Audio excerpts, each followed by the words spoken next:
all these rejections from the middle Bollinger Band. Resistance we're going to need. If you actually see here, we get a And we'll look for a healthy higher I low. would not don't have be the convinced full to enter a long trade.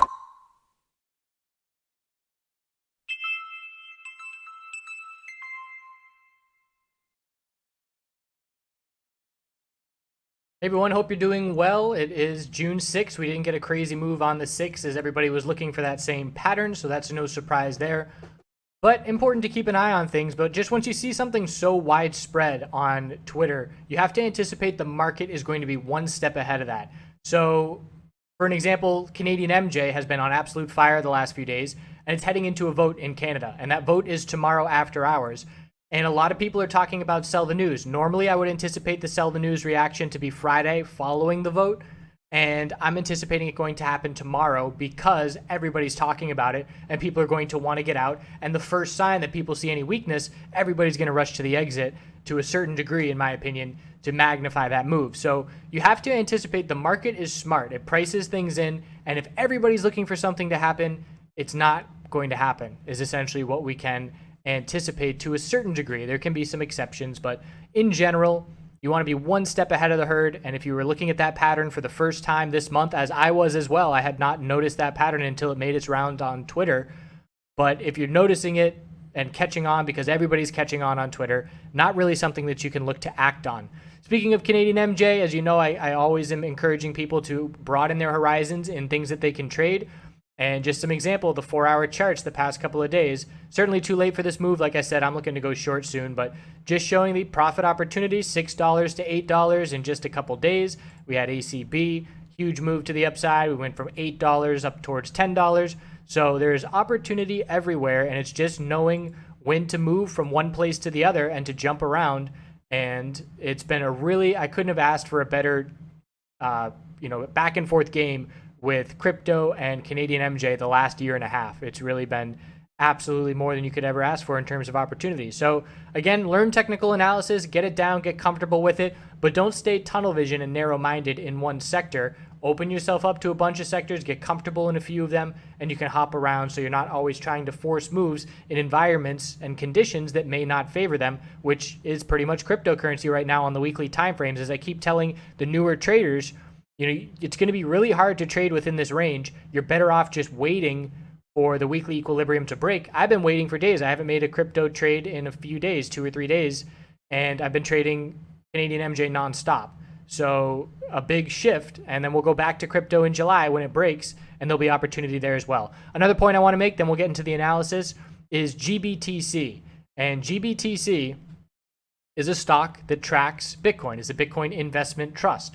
So its weekly time frame is the equilibrium. It's the same thing. If we get a bull break, I'm going to play with my stock market money on this pattern breaking bullish, and I'm going to play in crypto. If we break bearish, because I'm on GDAX, I'm not short in crypto, I will short GBTC. That will give me exposure to be able to play a downside break if we do get that. Because whether we break bullish or bearish, and again, I'm estimating July, but whenever that happens, it's going to be a significant break that is going to affect the next couple of months at the least, in my opinion. So I'm going to be either looking to short this stock or go bullish in this stock and in cryptocurrencies themselves. So let's now get into Bitcoin, see what's happened. A little bit of back and forth action today, but the bulls remain in control. So I put out a tweet earlier today that said, here's the situation that we're in. We're looking at resistance. Worst case scenario, we fall back into the 4-hour equilibrium. Here's the daily chart. We're still in the tightening range. A lot of patient traders are waiting for a break of this range, the low of consolidation or the high of the initial bounce, the 4-hour time frame. So here's the equilibrium we're talking about. And this morning, it was very easy to say, best case scenario, the bulls break and see continuation on the daily. Worst case scenario, we're going to drop back and look to form a higher low compared to here. And that's just because, if you saw the video yesterday, we could see the beginning shape of the equilibrium pattern playing out. And that's what ended up happening. We had a bull recovery very quickly. There's been a lot of news in the cryptocurrency space today. Could have been a little bit of a reaction to CNBC, SEC. I forget his exact title, but he went on CNBC to talk about cryptocurrencies, didn't give any new information. And it's becoming clear that if they're putting on a speaker about cryptocurrency towards the evening, it's not going to be big news. If it's going to be big news, they're going to put them on in the middle of the day and everybody's going to see it. Their lower viewership is after 4 p.m. And if they're, it's not good. There's been a couple times now where they've said big announcement and we get an announcement. And it's like, what? So that's something to keep in mind as well. But another thing that came out is it's very clear right now that Coinbase is the #1 play for exchanges in the US, and they are going to do it by the book, and they are going to be favored by the SEC. They're working together, in my opinion, there's no doubt. And the SEC is going to be, it's going to be the safest place to put your money if you are, looking at the regulation that is coming to exchanges. Again, regulation to exchanges doesn't necessarily mean regulation on cryptocurrency in terms of hindering development or things like that. Everybody has their own opinions. I'm looking forward to this personally. I will put more money in accounts that are backed by SEC regulation and limit the amount of crazy games that can be played in this space, especially when there's not a lot of volume and volatility. So essentially what they're saying here, Coinbase, they bought 3 companies and they gave them licenses by buying these companies. It's the broker-dealer license, alternative trading system license, and a registered investment advisor. So they're going the legit route and the similar route that, Fidelity would go or any other stock broker. And this is just more information about heading down that path and more legitimacy, and a model that the SEC is going to be using likely will be Coinbase for exchanges in the future and approving them and whatever that regulation takes shape and however that looks. So I take that as bullish. Some people don't like it. That's fine as well. So Bitcoin did see a recovery very quickly out of nowhere. We had the bear break on the hourly. Yesterday in the video as well, we were talking about the hourly exponential support to be watching. It held. We broke bearish for a couple candlesticks, and then just a complete turnaround and a quick break to a higher high. And that was due potentially to some news and a little bit of a catalyst with some short covering as well. A clear bear break with a complete 180 turnaround will trap some shorts, absolutely. And now we're just looking at the high of the bounce. 7,777 is the level to be watching into tonight. And we have a nice new support level to be watching, and that's the low here of 7,484. So the levels change. It's a very similar to setup to what we were watching 24 hours ago when I made this video, just a little bit different. It's given us a new support level, and we did see a little bit of continuation. Checking in on some of these other names. So Ethereum has not broken to a higher high on the 4-hour time frame yet, but here's the daily, still batting exponential resistance. Daily bull MAC decross following through. The 4-hour time frame is still in equilibrium.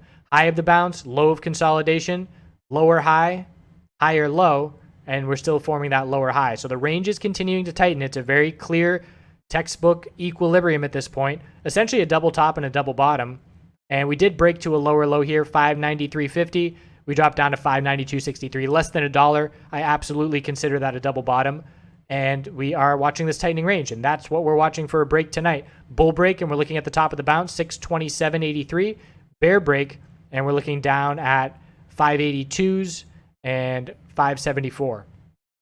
So clear tight pattern. Slight favor for the Bitcoin bulls because they did make that break, but we'll have to see if we can get some follow through.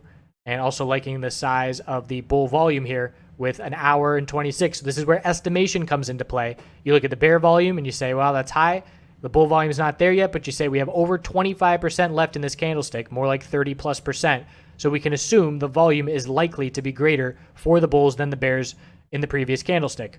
I'm still in my partial Ethereum swing position. I will exit if we break this 592 level bearish. So I'm going to move up my stop loss and shift that around. And maybe I'll enter a little bit more of a position if we get a bull break as well. I haven't made that decision yet. Like I said, I'm trading Canadian MJ like a madman, and I don't really need anything else to trade right now. So looking at LTC on the daily, it's the weakest name still. You've heard that before. 4-hour time frame, nowhere near the high of its move on the bounce, but, well, it is near. It's just not compared to the other names. Here's the equilibrium range. Support is 118.48. Resistance is 122.67. Heading back up towards the resistance, similar to where Ethereum is, but we'll have a greater distance to cover to get up to that higher high. So overall, bulls are in control. Again, they started this morning in a great scenario where we either see a bull break or we see an equilibrium pattern, which we're very comfortable with at this point. And if you're not, keep watching it. Every week, I'll get a message from somebody on YouTube that says, after 2 months, after 4 months, it's finally making sense. All this higher low, higher high, and it's clicking. And it's like riding a bike at that point. When you jump that one hurdle where you're like, okay, I got it now, and it's starting to click, there's no going back. And you're only going to build momentum in terms of the knowledge that you're able to absorb watching these daily videos. So it is just repetition over and over again. You know, it's taking some people 3 months to get it, but once they get it, it's never going back. And then they have that for life. So stick with it and keep challenging yourself if you are struggling, because you can understand this, I promise. So there's the Litecoin range. Same as everything else, Litecoin analysis is always very, very brief because it's exactly the same as what we're watching on Bitcoin and Ethereum, just slightly weaker and a little bit of a difference. And let's just check in on LTC, BTC. I haven't done this in a few days. I like to check in every few days to see where we stand on the daily chart. And we did get a spike and we couldn't get over exponential resistance, pulling back again. But this is the start of the potential shift in momentum a little bit. We're certainly very tight on the weekly. Still not very impressive on the weekly. It's still Litecoin the weakest. We're not confirming the bullish reversal candles from last week. It's still a clear little downtrend the last few months. So still keeping LTC in the backseat while BTC is driving and ETH is riding shotgun. It's on the fly analogy. BCH USD. So also just in a tightening range on the daily time frame. More patient traders are waiting for this daily break of the range. Very patient traders are waiting for the weekly break. So there's different degrees. We have a 4-hour pattern we're waiting on, a daily pattern we're waiting on, or daily range, and a weekly range. And it all depends on how patient you're going to be in terms of which you're going to act on.